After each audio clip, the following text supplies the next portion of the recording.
Il nostro pianeta è un uovo, solo che al posto del tuorlo abbiamo il nucleo terrestre, al posto dell'albume c'è il mantello e al posto del guscio abbiamo la crosta terrestre.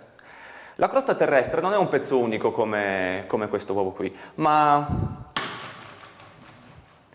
è diviso in tanti piccoli pezzi, detti anche zolle o placche terrestri. Queste placche si incontrano su dei piani che si chiamano faglie.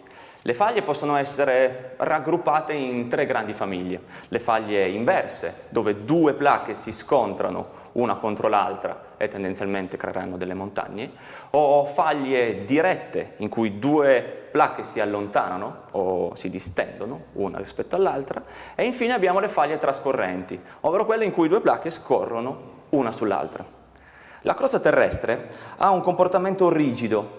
Che cosa vuol dire rigido? Che riesce a sopportare delle deformazioni, ma entro un certo valore.